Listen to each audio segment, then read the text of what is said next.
Eu costumo dizer que você não consegue ler Joel 2:23 sem esboçar uma alegria, né? Quando é um texto que te pega, que representa na sua vida, você prontamente se alegra com ele, né? E Joel 2:23, 24, 25 é um pouquinho disso, né? Um pouquinho disso. Ele diz: alegrai-vos, pois, filhos de Sião, regozijai-vos no Senhor vosso Deus, porque Ele vos dará em justa medida a chuva, fará descer como outrora a chuva temporã e a chuva seródia. As eiras se encherão de trigo e os lagares transbordarão de vinho e de óleo. Versículo 25 diz assim: restituo-vos-ei os anos que foram consumidos pelo gafanhoto migrador, pelo destruidor, pelo cortador. Só até aqui: o meu grande exército que enviei contra vós outros. Isso aqui é muito bom, essa parte final do versículo 25, que aí você vai entender o contexto do que Joel está vivendo aqui. Então, o Senhor vai restituir os anos que foram consumidos pelo gafanhoto migrador, pelo destruidor e pelo cortador, né? E ele vai dizer assim: o meu grande exército que enviei contra vós outros. Vamos orar, vamos falar com Deus. Deus e Pai, toma minha vida nas tuas mãos, usa-me conforme a tua vontade. É o que eu quero, Senhor, te pedir nessa noite, em nome de Jesus. Se você crê, diga amém e amém. Esse texto alegra muito o meu coração, mas esse texto, ele é o resultado, me ajuda, esse texto é o resultado de algumas coisas que foram feitas, né? Então, o texto não acontece do acaso. Ele só vai liberar o que vai liberar. Quando eu digo ele, eu digo o Senhor. Depois que algumas coisas foram produzidas debaixo de muito sofrimento.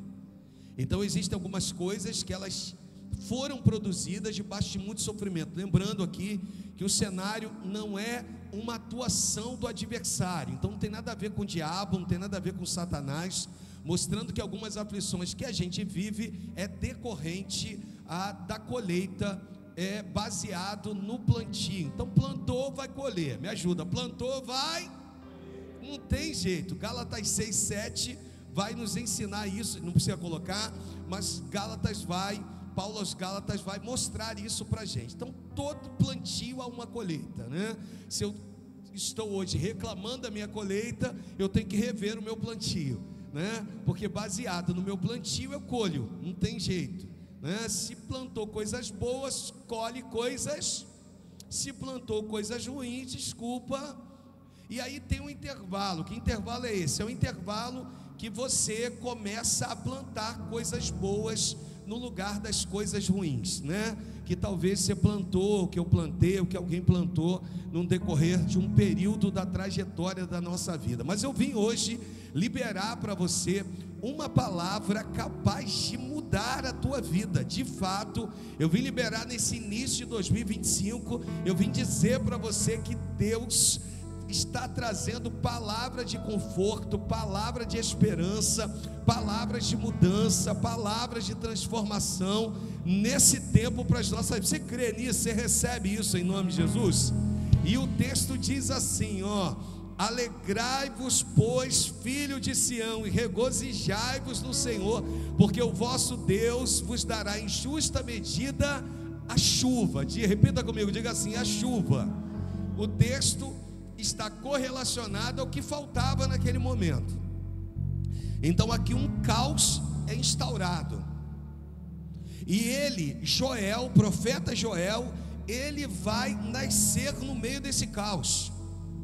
Ele vai ser gerado e o ministério dele vai ser desenvolvido no meio do caos. Se você olhar isso, e você olhar de forma talvez sem discernir o que está acontecendo aqui, você vai dizer: pastor, eu não gostaria de ser gerado no meio do caos, no meio de uma calamidade. Mas se você conhece alguém que foi gerado no meio do caos, no meio de uma calamidade, que é capaz de promover palavras de esperança, saiba que você tem do teu lado um verdadeiro companheiro. Pastor Carlos, às vezes um verdadeiro amigo, um verdadeiro alguém que foi gerado no meio, sabe como é o nome daquela ave que a fênix, né? Que ressurge em meio às cinzas. Na verdade, aqui o que vai acontecer com Joel é isso. Ele está no meio do caos, no meio de uma calamidade, e o cara consegue liberar palavras de esperança. Eu já vou te dizer aqui, que se você conhece alguém assim, valoriza, gente, valoriza, para pessoas que no meio de tudo, de uma grande destruição, consegue olhar para você e dizer assim: vai dar certo, segue em frente, vamos embora, amém? Você conhece alguém assim? Você conhece alguém que você sabe, é sempre estimulado para vencer, sempre estimulado para crescer, mesmo no tempo das suas maiores dores? Então esse é o papel de Joel aqui. Joel, ele vai ter esse papel primordial de poder pegar pessoas e levá-las e conduzi-las, mas ela está vivendo um caos. E lembrando que o caos ao qual nós estamos tratando aqui vai muito mais além.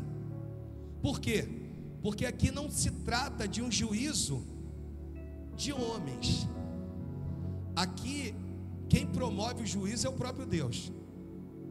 Então esse texto aqui, ele vai mostrar a respeito de uma destruição que veio sobre Judá, de uma calamidade que chega em Judá, e que o Senhor permite que gafanhotos, uma grande peste, atinja aquela cidade. E aí esses gafanhotos são divididos em etapas. Quando um termina o seu processo, o outro começa. Eles não gastam forças nem energia, são tremendamente ordeiros. Entra um, come o fruto. Quando esse que come o fruto já fez o seu papel, vem um outro, come as folhagens e os galhos. Quando esse que já fez o seu papel termina, vem um outro, come o tronco e as raízes.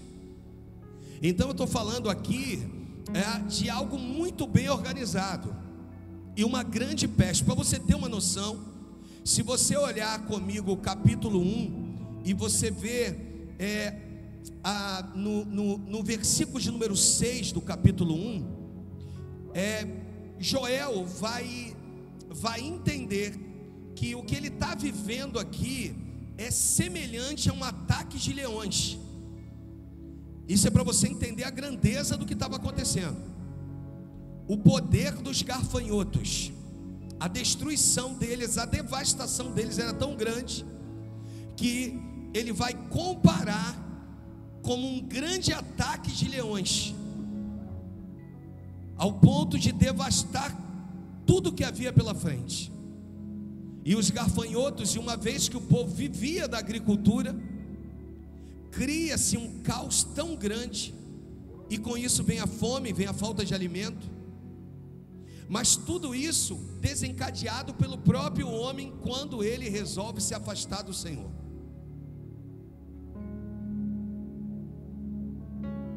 Daí por diante algumas coisas começam a acontecer. O que acontece, pastor? Acontece um grande aquecimento na terra. A terra agora vai passar por um grande aquecimento, que vai fazer com que o material seco que sobra, que não serve para absolutamente nada, comece a ser incendiado. Então esse grande aquecimento na terra promove um fogo que consome, irmãos. E se tem uma coisa que deixa qualquer agricultor fora de si, é um fogo nas suas terras. E agora esse fogo, ele consegue consumir toda Judá, e o povo fica meio que sem entender o que está acontecendo.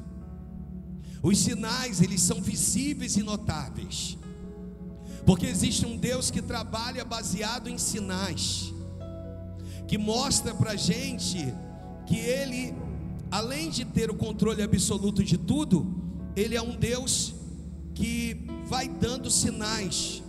Qual foi o problema aqui? Qual é o problema nosso?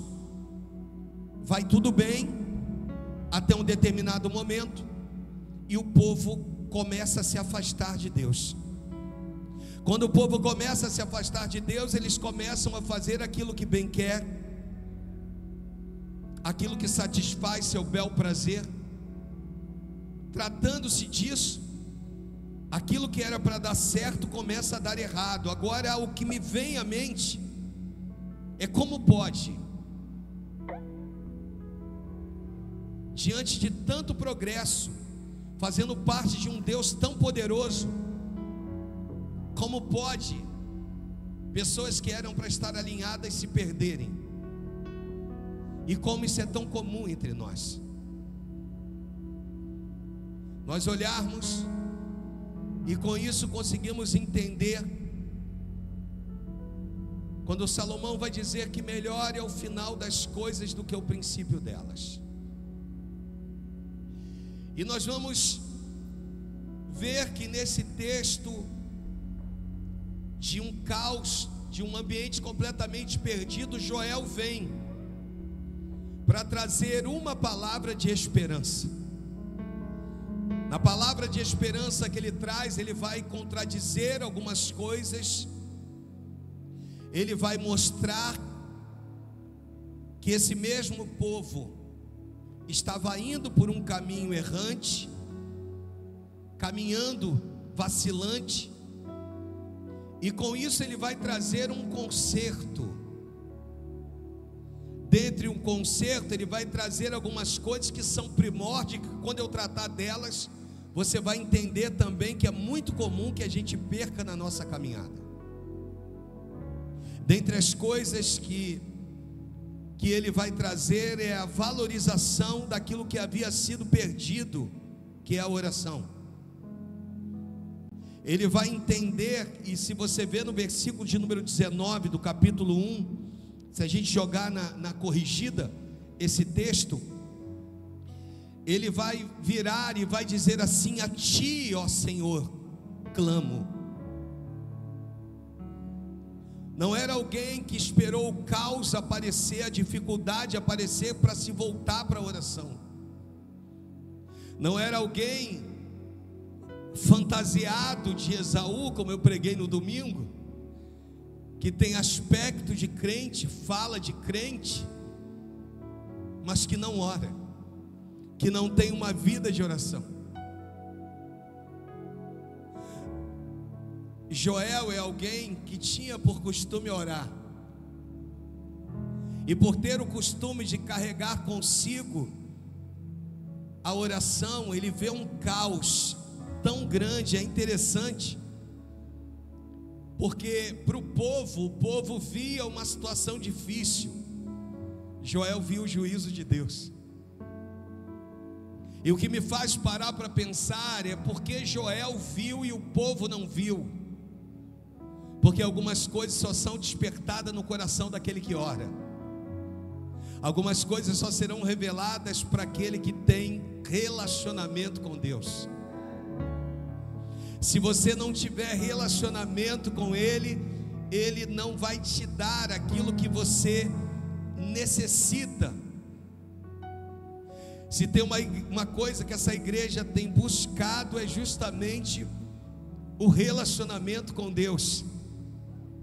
O que Joel vê que o povo não vê? Ele entende que tudo que o povo estava vivendo, e ele se incluía naquilo, fazia parte de um juízo de Deus. E ele entende que se ele é a causa, ele também é a solução. Se ele começou, ele também pode terminar. Se o caos está instaurado e foi posto por ele, porque agora as pragas de gafanhoto não têm o poder do diabo. Por quê, pastor? Porque Paulo vai dizer que vós sois raça eleita, sacerdócio real, povo de propriedade exclusiva de Deus, a fim de proclamardes as virtudes daquele que te tirou de um tremendal de lamas do império das trevas e colocou você na mais maravilhosa luz. É um Deus que está virando para nós e está dizendo assim: não culpe o diabo pelo que está acontecendo, não culpe Satanás pelo que você vive hoje. O que você vive hoje foi desencadeado a respeito de uma palavra chamada rebelião. Se rebelou contra o Pai, se afastou dos caminhos de Deus, e Ele tem a sua maneira de te aproximar e de me aproximar. Eu vim aqui te dizer que vai doer, mas no final é bênção. Vai doer, mas no final é vitória. As lágrimas, esse é o verdadeiro evangelho, irmãos. As lágrimas descerão, mas no final tu vai olhar e vai dizer assim: valeu a pena, Senhor, porque tu não está na mão do teu adversário. Se tiver alguém próximo de você, diga isso para ele ou para ela. Diga: você já não está mais nas mãos do teu adversário. Você está nas mãos do Senhor. E nas mãos do Senhor Ele trata, Ele cuida, Ele faz, Ele acontece. Ele é Deus.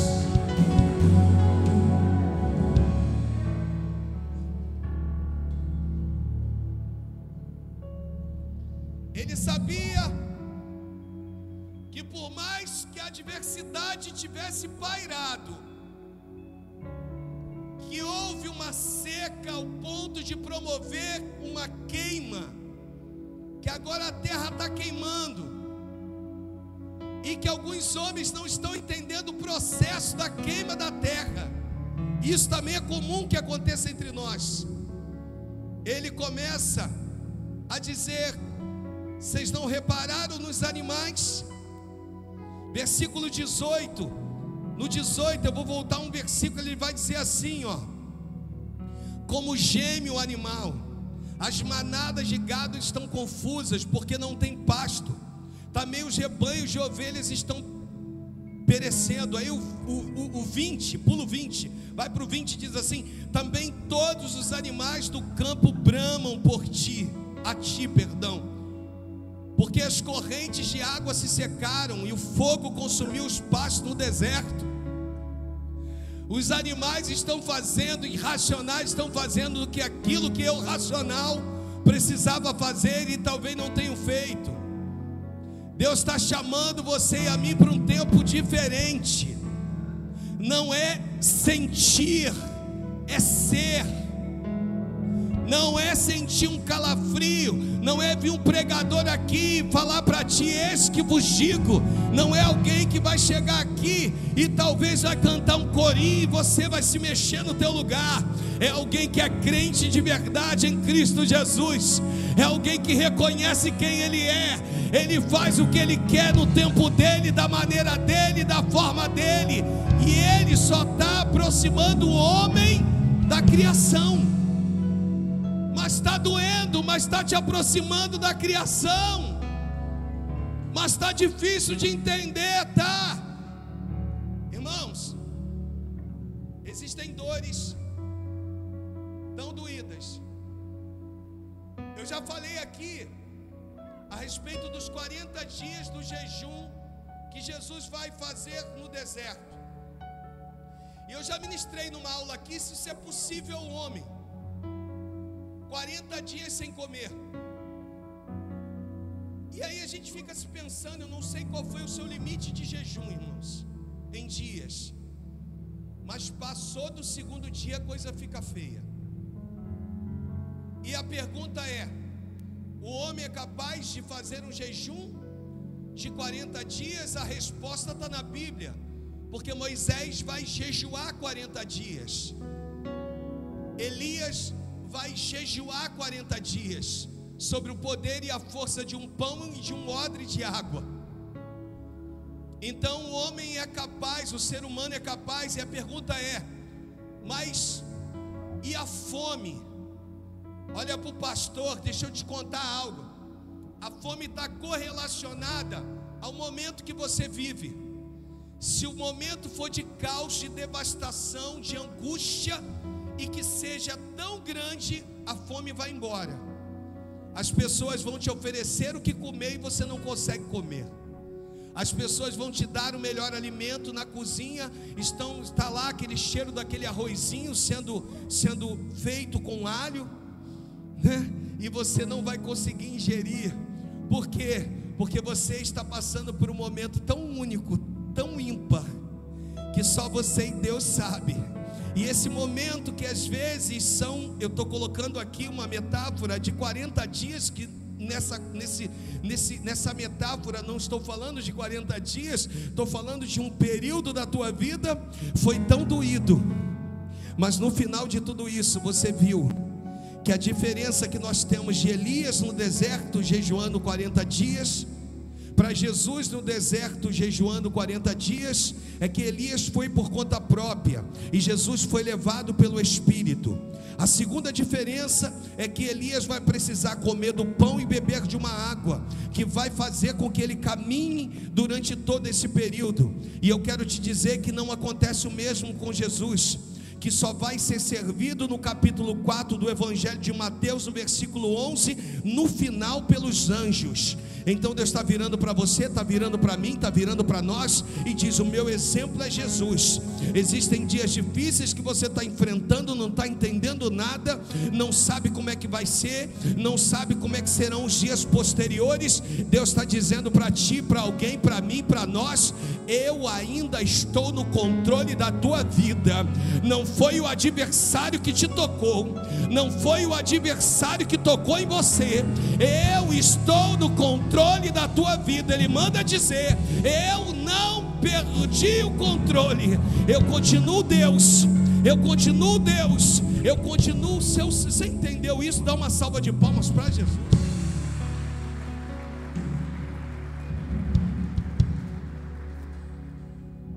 Ele sabia que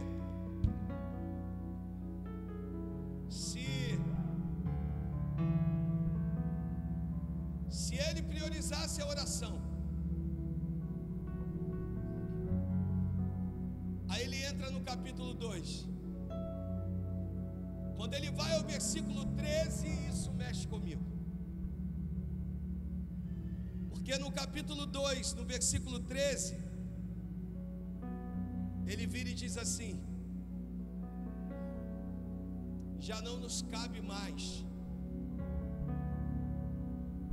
sermos religiosos.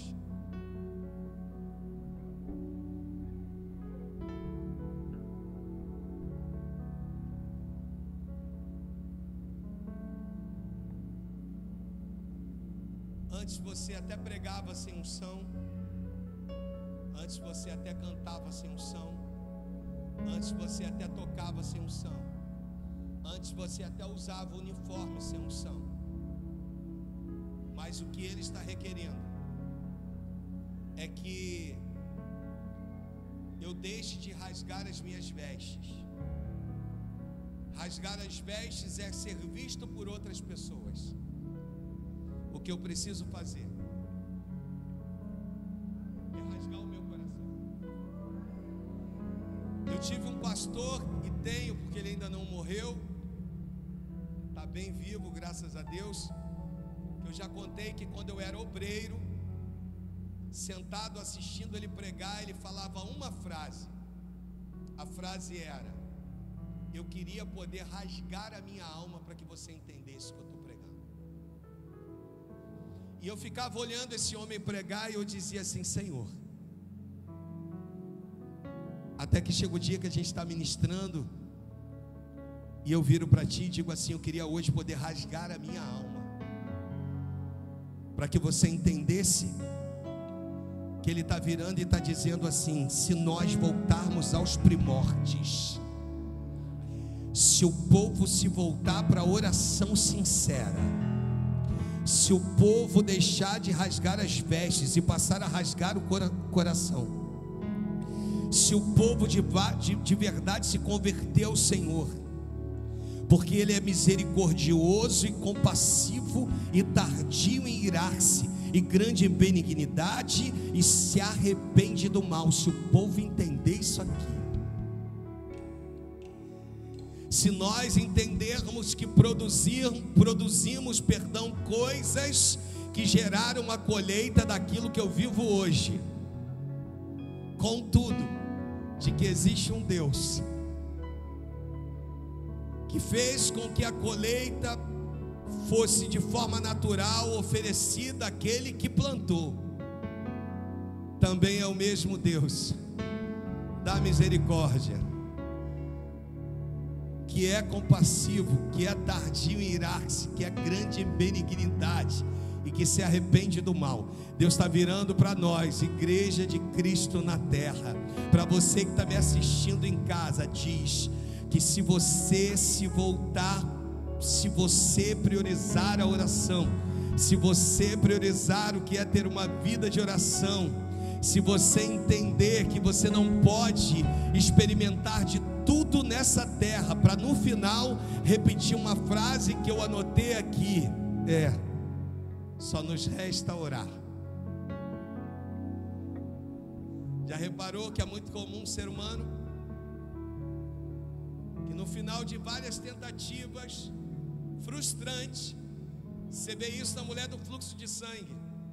O texto diz que ela gasta tudo quanto havia possuído, gastou todos os seus haveres com os médicos.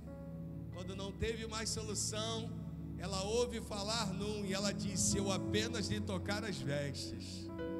Eu fico tentando entender um Deus que se viu como o último estágio, que não se viu como prioridade em tempo algum desses 12 anos de sofrimento dessa mulher, mas que ainda assim, quando ela toca nele, a Bíblia diz que dele saiu virtude. Talvez eu, na minha ignorância, eu ia virar para o filho e dizer assim: por que que você não me procurou antes?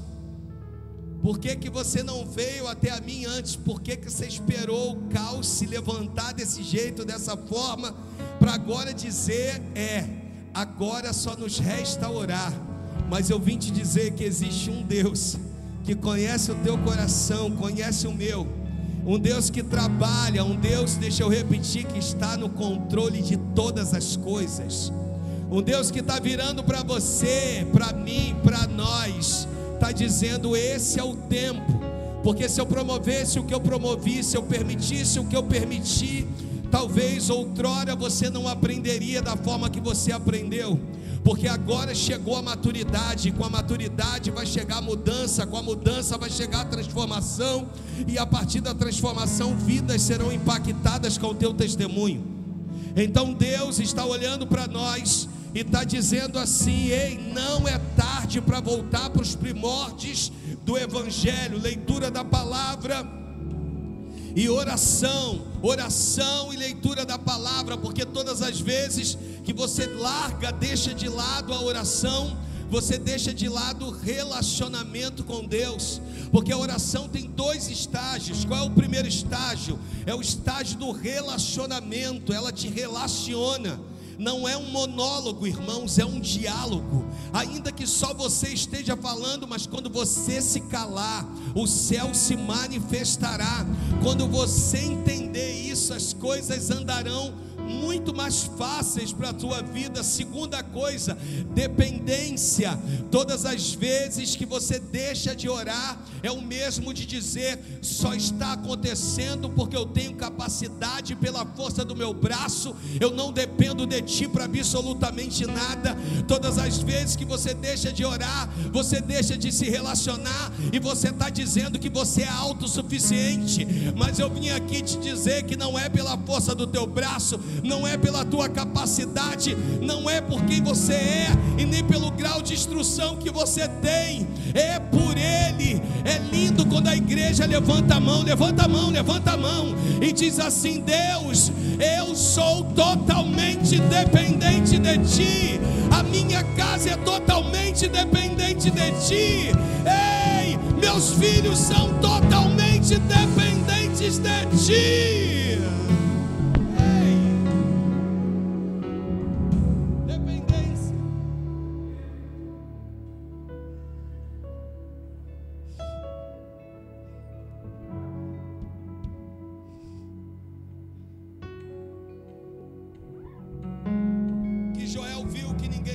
que o povo não viu. Viu fogo consumindo a terra. Ele viu Deus apertando mais uma vez seu povo.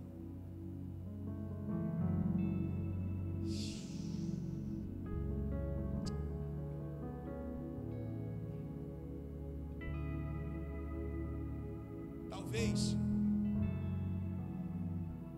há um período atrás, algumas coisas elas aconteceriam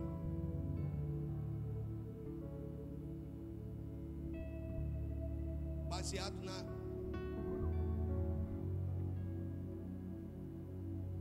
na neutralidade. Porque o que o diabo faz? Ele abre portas. Ele engana. Ele vai dizendo assim, ó, vai. Aí tu olha e diz assim, mas está tudo bem então. As portas estão abertas. Mas a partir do momento que a casa se volta para ter uma vida com Deus, o céu já não se abre dessa forma. Por quê? Porque Deus não desperdiça sofrimento.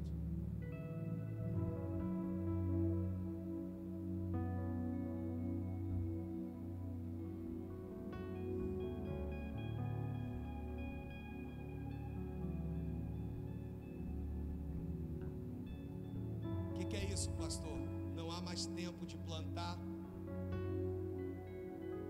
coisas que você sabe que atrapalharão o que é proposto pelo céu, uma palavra chamada crescimento.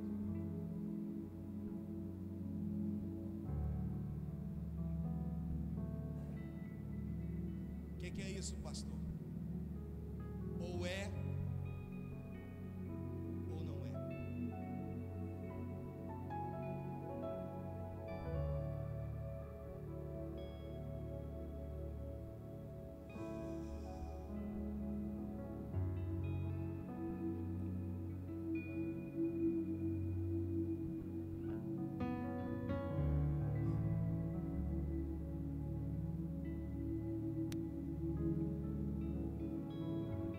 Joel vai decidir percorrer o caminho doloroso da oração.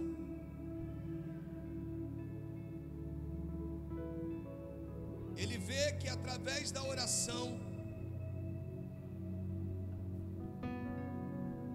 Deus seria capaz de mudar os seus decretos. Porque percorrer o caminho da oração te habilita. Vou repetir isso porque essa frase é importante. Percorrer o caminho da oração te habilita.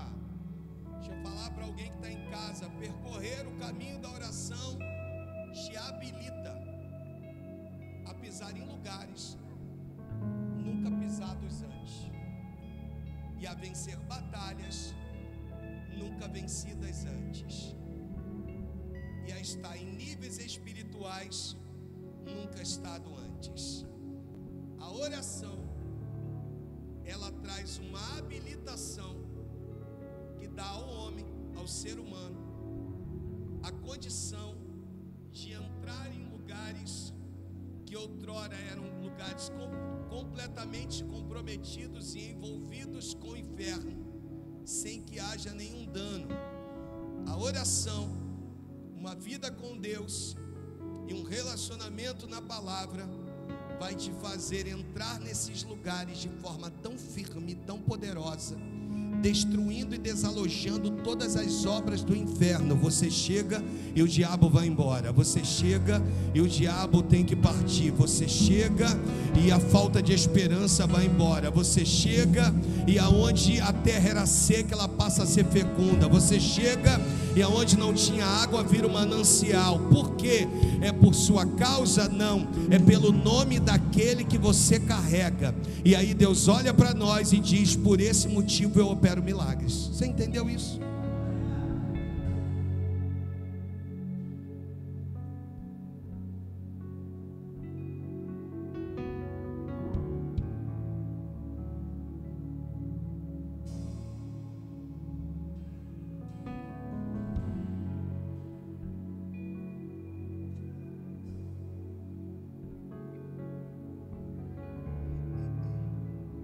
Uma vida de oração. Eu caminho para o encerramento da mensagem. Vai te permitir não só viver, mas permanecer. Deixa eu te botar isso aqui e trocar em miúdos com você. Eu sei que é duro e sei que é uma palavra que a gente usa muito. Apocalipse capítulo 3, versículo 7 e 8 vai falar daquele que tem as chaves de Davi, que abre e ninguém fecha, e que fecha e ninguém abre. Está aberta, mas está aberta durante quanto tempo? É só por um período? Ou é permanentemente? Permanentemente não significa estar no mesmo lugar, mas ainda assim, quando você é arrancado de um lugar para o outro, ele te leva com raiz e tudo, e você não sente a dor de pisar no outro lugar. É assim que Deus faz com a gente. Ele é o Deus que olha para nós e diz assim: eu sou o Deus das coisas permanentes, das bênçãos permanentes. E a partir do momento que ele vai orar, que ele vai buscar, ele também é instrumento para que fique registrado o texto que nós lemos, versículo 23, 24, 25 e daí por diante, 26, 27. E quando você olha o versículo 23, diz: alegrai-vos, pois, filhos de Sião.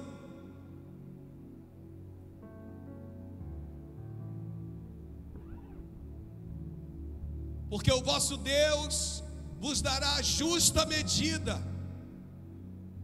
Aquilo que vocês tanto anseiam vai acontecer nesse tempo. Aquilo que vocês tanto buscam. A assolação foi difícil, mas eu coloquei no meio de vós alguém que conseguisse produzir esperança ao coração de vocês. Alguém que conduzisse, pudesse e tivesse condições de alimentar vocês. E por esse motivo eu estou dizendo e liberando sobre vós: alegrai-vos, pois, filhos de Sião. Regozijai-vos no Senhor, vosso Deus, porque Ele vos dará em justa medida a chuva, fará descer como outrora a chuva temporânea, a chuva serôdia. Versículo 24: as eiras se encherão de trigo. Eu vim hoje liberar sobre a tua vida o trigo, irmãos. As eiras se encherão de trigo. O que se fazia na eira? Separava a palha do grão, o grão da palha. Deus está dizendo: esse tempo é o tempo da separação, não vos assusteis. É o tempo da minha manifestação. Vai ser na eira que eu vou fazer, vai ser na eira que eu vou promover, vai ser na eira que eu vou fazer com que o trigo, e o trigo você vai ver, que você observa que o trigo, dele vem o alimento, vem os pães, vem o bolo, vem os cereais. Mas Deus não está dando bolo, Deus não está dando pães, Deus está dando o elemento da multiplicação. Deus está virando para você e está dizendo: vai ter trigo na tua eira, vai ter trigo na tua eira. Haverá separação, mas haverão grãos. Haverão separações, mas haverão grãos. Deus está promovendo isso em nós. Vai ter trigo, vai ter fartura de trigo na tua empresa, vai ter fartura de trigo na tua casa, vai ter fartura de trigo na tua família. Deus está dizendo: eu vou encher a eira de trigo. Haverão milagres na tua. Você quem crê nisso, irmãos? Quem crê nisso, em nome de Jesus?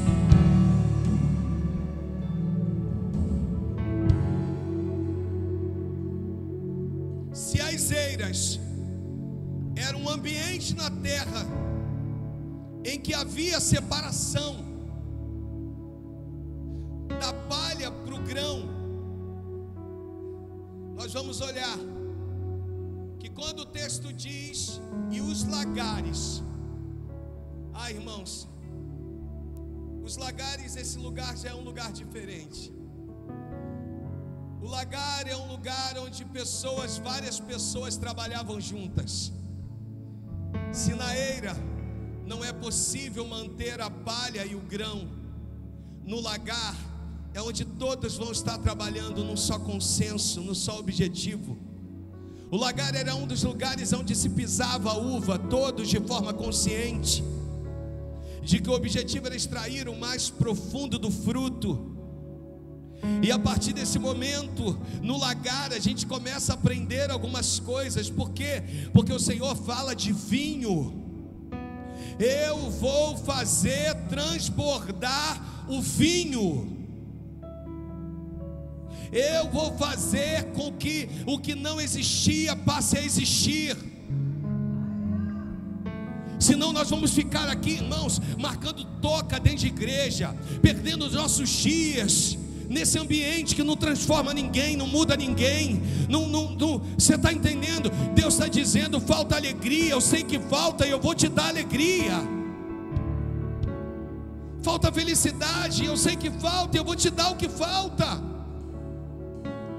É um Deus que está virando para nós e está dizendo: eu vou te dar saúde emocional. Os problemas dos dias atuais é que falta saúde emocional, irmãos, de pessoas que perdem seus controles com muita facilidade. Ele está dizendo: você vai poder gerenciar as suas emoções. Ele está dizendo: esse tempo é tempo de celebração. Esse tempo, tenta melhorar a tua cara aí de maracujá de gaveta. Desculpa, não estou te atingindo, mas tenta dar um sorriso, porque quando você chama a existência o que não existe, passa a existir. Quando você sai daqui, você diz: eu vou pisar em lugares nobres, eu vou conquistar, eu vou vencer. A minha casa, ela vai produzir, haverá alegria, haverá felicidade. Quando você sai daqui crendo, o milagre ele vai acontecendo no mundo espiritual. Quando você é capaz de produzir isso, mas não tem nada acontecendo, mas pela fé, pela tua fé, Deus já está produzindo, já está fazendo com que os lugares assolados estejam sendo agora povoados. Aonde não existia alegria, vai passar a existir. Porque, irmãos, guarda uma coisa: os maiores segredos da vida do ser humano está dentro da sua própria casa. Dentro da sua própria casa, todos sabem se realmente há felicidade. Na festa, você sorri. No meio dos amigos, você é tido como divertido, a divertida. No seu trabalho, todos te amam. Mas dentro da sua casa, tem faltado alegria. Quem percebe isso? Os filhos.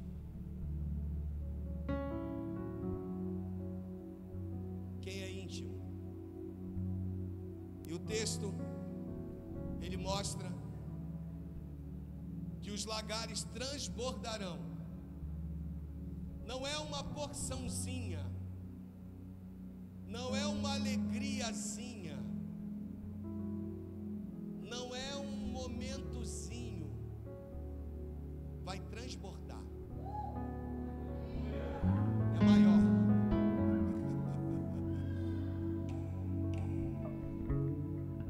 Quem vai te ver sorrindo vai dizer: depois de tudo agora está sorrindo. Mas eles não sabem que o que produz o sorriso nos teus lábios é o Senhor, pois a tua alegria vem do Senhor. O Senhor está virando para a amada igreja, está dizendo: haverá alegria, fartura de alegria. Todos se alegrarão. Repita comigo: todos se alegrarão. Diga assim, os que são casados, diga assim: minha esposa se alegrará. Diga assim: a minha casa se alegrará. Isso, quem tem filhos, diga assim: os meus filhos se alegrarão. Diga assim: o sinônimo da minha casa será uma palavra chamada alegria. Diga assim: pode sorrir, casa. Pode sorrir, empresa. Pode sorrir, negócios. Pode sorrir, porque aonde eu estiver, haverá fartura de sorriso, de alegria. Todos se alegrarão, os filhos se alegrarão, os netos se alegrarão, os bisnetos se alegrarão, a casa se alegrará.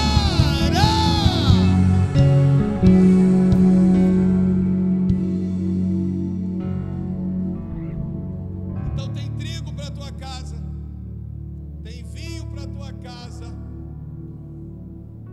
e tem azeite para a tua casa. Por quê, pastor? Porque assim é a vida do crente. O verdadeiro crente é aquele que diz: tem alimento, pastor, tem alegria, mas eu não vivo sem a unção. Repita comigo, diga assim: a unção desce aonde ele é invocado. Deixa que eu falo. Invocou, ele vem. Chamou, ele se apresenta. Você reparou que Mateus 6,6, quando diz assim: tu porém, o texto hora nenhuma descreve como se um Deus se apresentaria depois que o homem fechasse a porta. Na verdade, ele já está dentro do quarto. Ele só vai se permitir ser revelado depois que o homem fecha a porta. Mas não é um Deus que vai esperar os homens serem lançados na fornalha para entrar na fornalha. Não é um Deus que vai esperar Daniel ser lançado na cova dos leões para entrar na cova dos leões. É um Deus que se antecipa, diz: pode vir, filho, pode vir, filha. Eu sei que os dias têm sido difíceis, turbulentos, eu sei que os dias têm sido cheios de conflitos, mas pode vir, porque eu já estou no ambiente. Você está entendendo? Deus está virando para mim e para nós, está dizendo assim: vai ter unção na tua vida, vai ter óleo da unção na tua vida, vai ter azeite na tua vida, e o azeite vai promover tudo aquilo que é necessário. Tem trigo, irmãos, tem trigo, tem alegria, tem vinho e tem azeite. Tem trigo, tem alegria e tem azeite. Deus está virando para nós, está dizendo: com tudo isso, Deus está dizendo: sabe qual é a necessidade do azeite? O azeite produz renovo. O azeite, ele tem o poder de pegar o que já não é mais e fazer ser.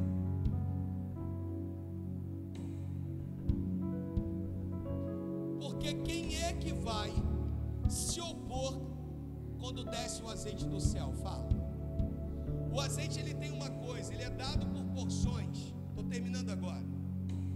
E quando você entende que ele é dado por porções, você compreende que talvez quando você recebeu a primeira vez foi no nível de porção que te permitiu viver até o dia que ele olha dos céus e diz assim: tem que aumentar a patente dele. Se eu tenho que aumentar a patente, eu tenho que descer com mais azeite. E aí, quando ele desce com azeite, ele desce com azeite fresco, ele desce com azeite numa quantidade diferente da quantidade anterior, porque o azeite, ele vem com esse poder de trazer renovo. Eu não sei se você já viveu uma experiência dessa, mas antes, até mesmo antes, né, de ser elevado ao ministério pastoral, quantos foram os cultos em que eu estava, o monte que eu estava, que eu percebia como se um líquido descesse no alto da cabeça.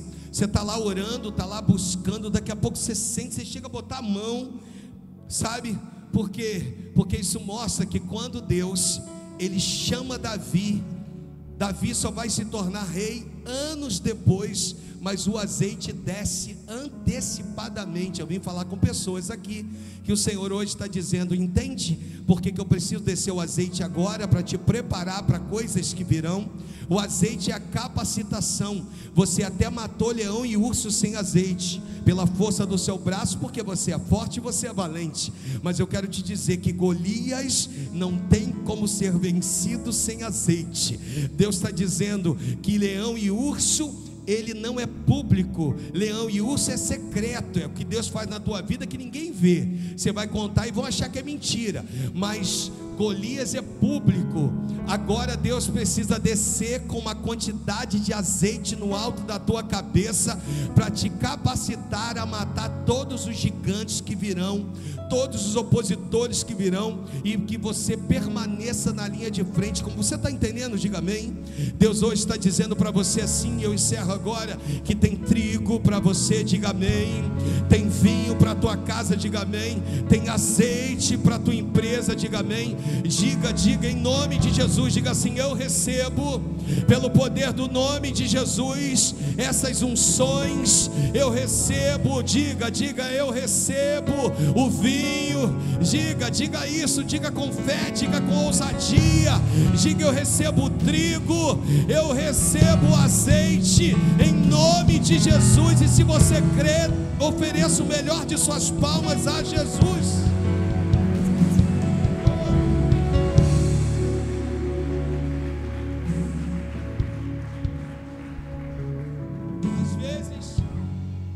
Às vezes você perdeu, às vezes você tem o trigo, você tem o azeite, você tem o trigo, você tem o vinho, você tem o alimento, você tem a alegria, mas a unção pereceu, ficou em algum lugar da sua caminhada. Hoje Deus está te devolvendo. Você só veio aqui hoje para isso. Um Deus que olha para ti e diz assim: tenho te visto, sondado o teu coração, e tudo que ficou pelo caminho eu vou renovar, te dando algo novo hoje. É isso que Deus está falando conosco. Pastor, sintetiza, faz um rápido resumo. Você precisa sair daqui diferente hoje.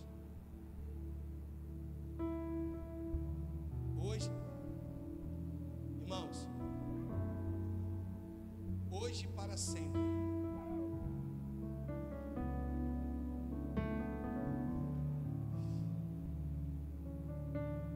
Chegou o tempo de alguém olhar para a gente e falar assim: tem algo diferente contigo. Entende? A minha vida, perdendo tudo por amor e com alegria, dono dos meus dias.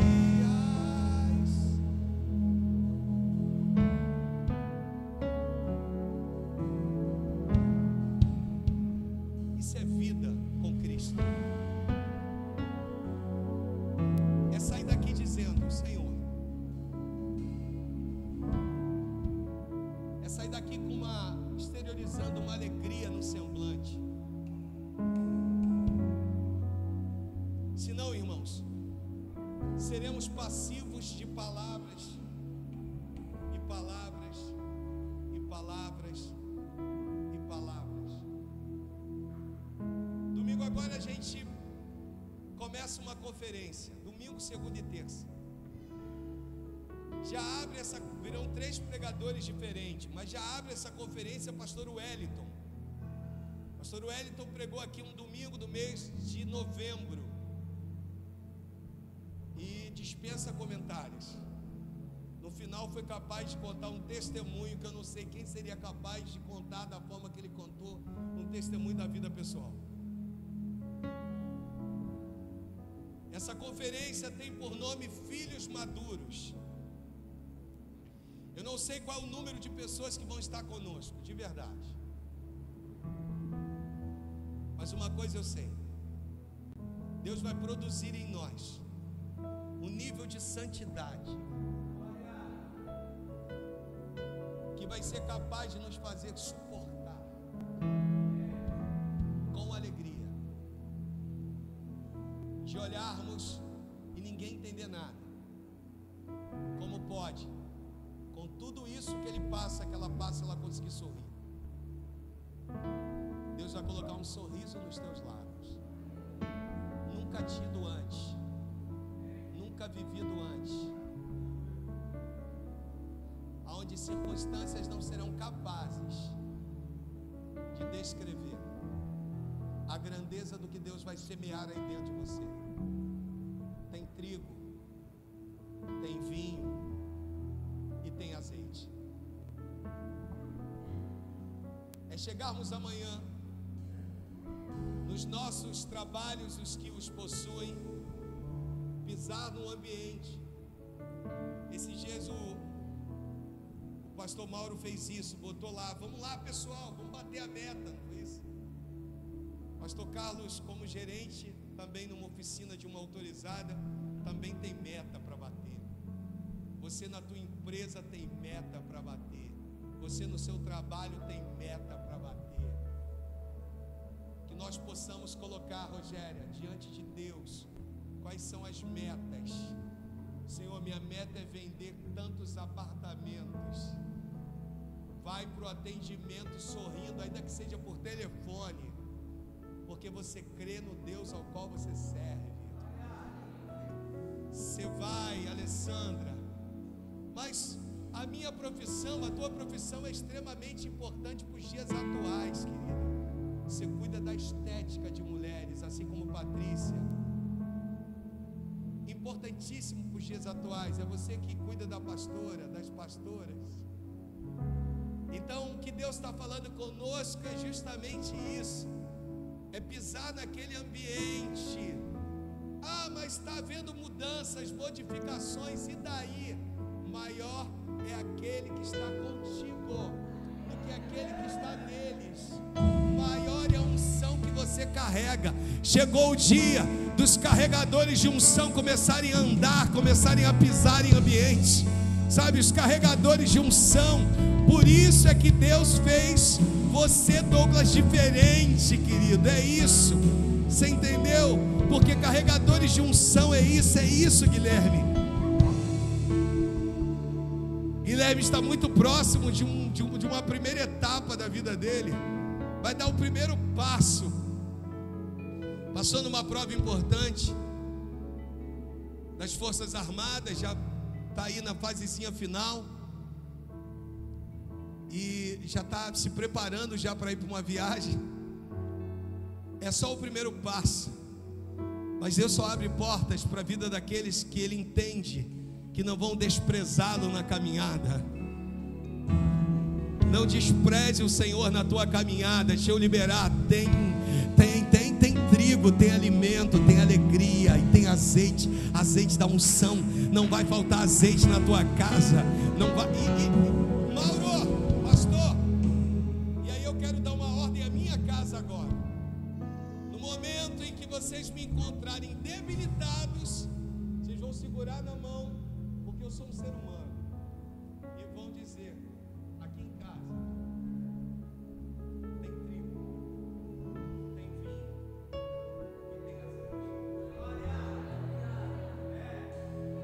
Combinado isso?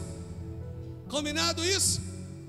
Encontrou debilitado, você vai dizer: é profético. Na minha casa, na nossa casa, tem trigo, tem vinho e tem azeite. Bate palma para Jesus.